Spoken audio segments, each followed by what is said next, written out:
seguinte, ontem eu acompanhei a entrevista que o Lula deu no Desce a Letra Show, que é o podcast do youtuber Cauê Moura. Cauê Moura foi um dos primeiros youtubers do Brasil, junto com Felipe Neto, PC Siqueira e muitos outros, o Ronald Rios também, que é muito importante.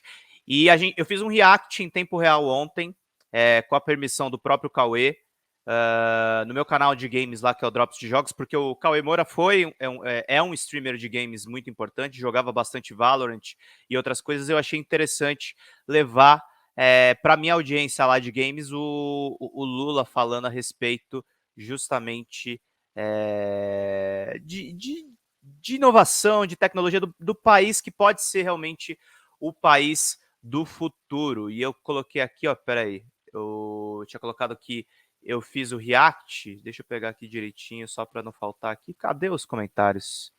Não estou aqui achando os comentários que eu mesmo coloquei aqui. É um absurdo isso que aconteceu, ó. Coloquei aqui, ó. Vejam o react que eu fiz a respeito disso. E o Mídia Ninja fez um bom resumo do que aconteceu naquela entrevista. Eu vou colocar aqui os melhores momentos, só para a gente ver junto. E aí a gente vai poder acompanhar aqui. Vamos lá, para a gente ver os melhores cortes. Essa é a eleição mais importante. Vou botar aqui desde o começo. E tem inclusive legenda aqui, gente, que é muito legal. É um luxo bom pra caramba pra gente acompanhar. Vamos ver. Essa é a eleição mais importante que eu participei na vida, porque o que está em jogo não é a disputa de dois homens. O que está em jogo não é a disputa de dois partidos. O que está em jogo é se a gente quer construir a democracia no nosso país ou a barbárie. Sim. É isso que está em jogo. Sim. É isso que está em jogo. Ou seja, então, o nosso povo que vai votar, seja jovem, seja idoso, seja mulher, seja homem, ou seja, ele tem que saber que é o voto da vida dele. Ou ele está escolhendo a democracia, ou está escolhendo o início do nascimento de um governo fascista nesse país.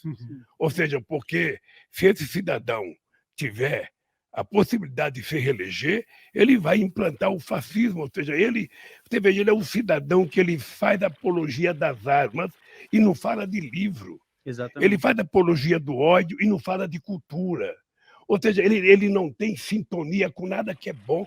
Me parece que ele é um ser humano do mal. Eu tenho um orgulho, Claude, um orgulho é o seguinte, eu não tenho diploma universitário. O meu vice-presidente, o Zé Alencar, era um empresário rico, também não tinha.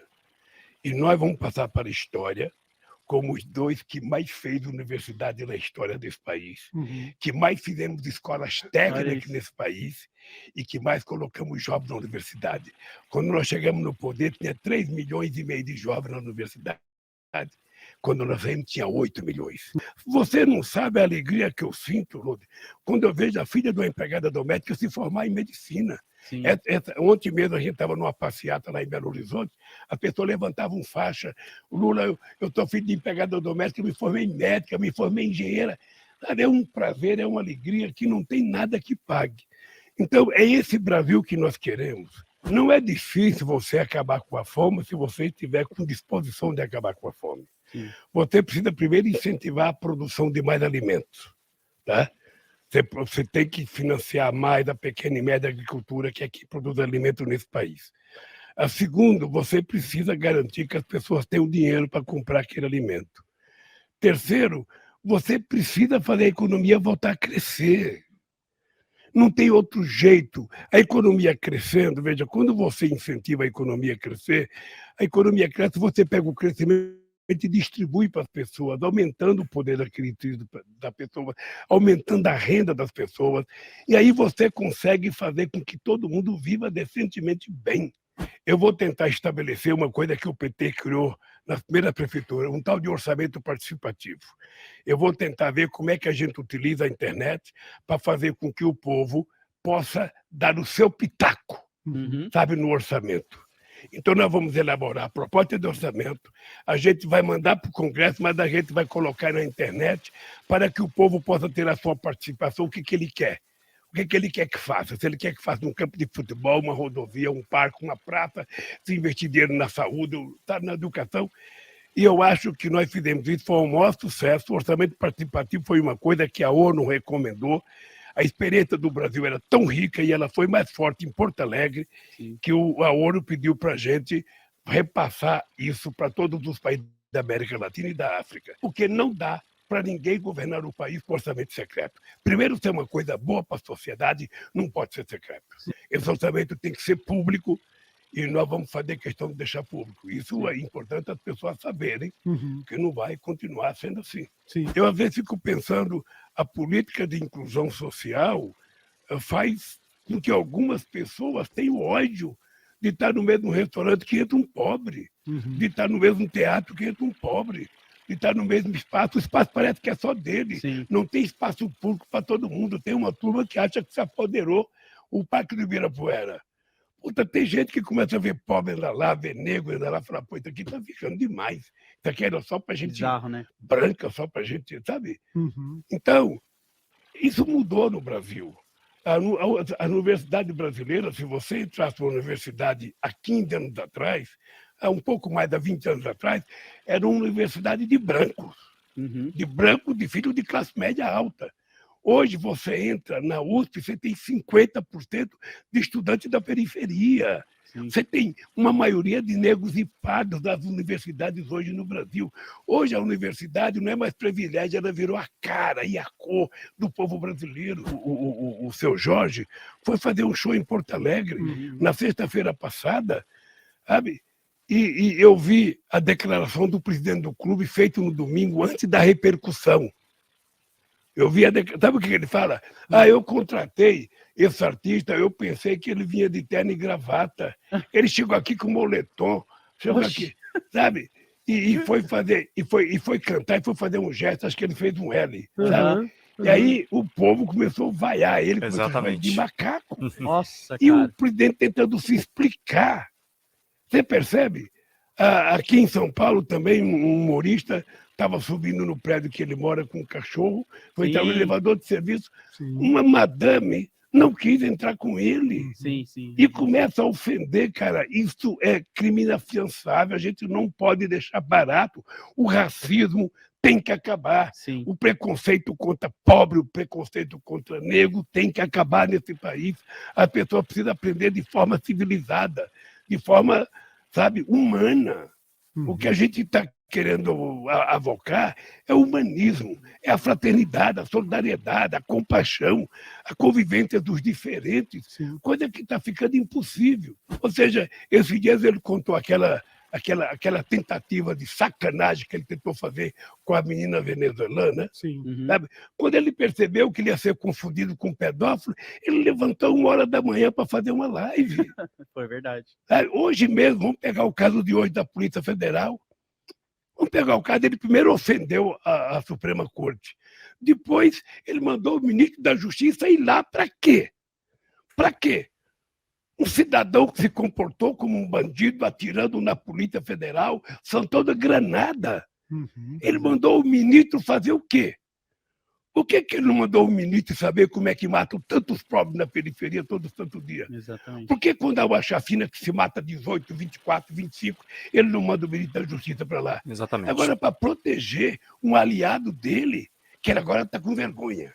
Ele Agora tá não dizendo, tem foto, ele agora não tem tá nada. dizendo, Tem né? uma foto minha com ele. Não, ele agora Tem tá não dizendo, mesmo, tem várias. Ele agora vai dizer, eu nem conheço aquela fotografia, porque ele passou perto de mim e tiraram, mas eu não conheço ele. Não, ele é não só cabo eleitoral do presidente, como ele é defensor do presidente. E é sócio do presidente em todas as malandragens desse E país. reproduz todos os discursos do presidente. E aí está o resultado de arma em casa. Nós não só vamos recriar o Ministério da Cultura, como eu tenho dito que nós vamos criar uma espécie de comitê de cultura em cada capital desse país.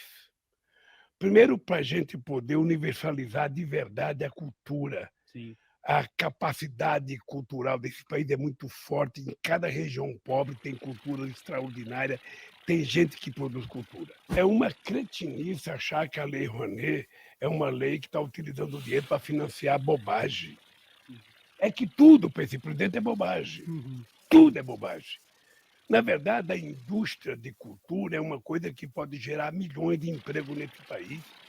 Quando você vê um cantor cantando sozinho na frente do microfone, Você vai ver que tem um cara que toca timbre do outro lado, que tem um violão do outro lado, que tem um cara que cuidou do som do outro lado, que tem um cara que cuidou da cortina. Sabe, tem milhares de pessoas por detrás da pessoa que você enxerga. Sabe? Então, eu estou convencido que o Brasil precisa fazer da cultura uma indústria de produzir emprego e gerar milhões de reais para dividir entre quem produz cultura nesse país. Essa fala do Lula me pareceu uma ampliação do que ele falou a respeito do Lula Play lá no Flow Podcast, e o que ele falou também com o Load a respeito da necessidade de fortalecer eventos como a Perifacon. O Load defendeu ao vivo para Andresa, que é uma das fundadoras do Perifacon, que justamente o evento aconteça em outro, a Andresa Delgado, que a Perifacon aconteça em outros lugares do Brasil. Para quem não sabe, a Perifacon é a Comic Con das favelas, acontece na periferia aqui em São Paulo. Vamos continuar acompanhando o ex-presidente nesse finalzinho dos cortes, vamos lá. E o governo tem que incentivar. Sim. O governo tem que incentivar. As empresas públicas têm que financiar. Sabe como é que você vai fazer um bom filme se você não tiver um financiamento? Exatamente. A periferia brasileira hoje, ela produz uma imensidão de cultura, ou seja, em cada estado, em cada cidade, a gente tem experiência riquíssima. Eu lembro do começo da carreira do Mano Brown. Esses caras nunca tiveram ninguém para publicizar as gravações dele, nunca tiveram chance na rádio, nunca tiveram chance na televisão. E esses caras vendiam pra caramba sem nenhum apoio. Sim. Ou seja, você vai na periferia, tem coisas acontecendo em todos os lugares, sabe? De teatro a música, de literatura, cinema, tudo está acontecendo. E é por isso que o Estado tem que entrar. O que é que o Estado? O Estado tem que ser o indutor de que essas pessoas possam sobreviver, até essas pessoas se autofinanciarem. Sim. Tem que ter um começo. Como é que a prefeitura gasta dinheiro em tanta coisa e não pode gastar dinheiro? A mensagem que eu gostaria de dar era que as pessoas entendessem que o que está em jogo no Brasil nesse instante não é a disputa entre Lula e Bolsonaro. O que está em jogo nesse instante é se esse país vai continuar fortalecendo a democracia ou se vai querer favorecer o autoritarismo. É isso que está em jogo. Sabe, se as pessoas querem ter um governo que seja verdadeiro com as pessoas ou um governo que seja mentiroso com as pessoas. Sabe? Porque não dá para continuar assim. Um presidente que não conta uma verdade, que se faz de vítima, que mente de forma compulsiva todo santo dia, toda santa hora, tem que comparecer para votar. Sabe? Votar por você. Vote por você, vote pelo seu filho, pelo seu neto. Se você é jovem, vote pelo seu avô, pelo seu pai, mas vá votar. Sabe? Escolha o seu candidato, escolha que mundo que você quer. Você quer o mundo da mentira ou o mundo da verdade? Você quer o mundo de alguém que investe em educação ou o mundo de alguém que investe em armas? Sabe? Você quer alguém, sabe, que prega o amor, que prega a fraternidade, ou quer alguém que prega o ódio todo dia? É isso que você tem que escolher. Sabe? Para quem que você quer que o governo sirva? Se é para as pessoas mais pobres ou ele serve para os ricos só? O seu voto será respeitado qualquer que seja ele. Isso, sabendo que Exato. ninguém vai saber. Ninguém Seu vai patrão não vai sabendo, saber. seu voto é secreto. Bom demais esses cortes aqui do Mídia Ninja, deu uma boa resumida do clima que estava ontem a entrevista. Gente, para vocês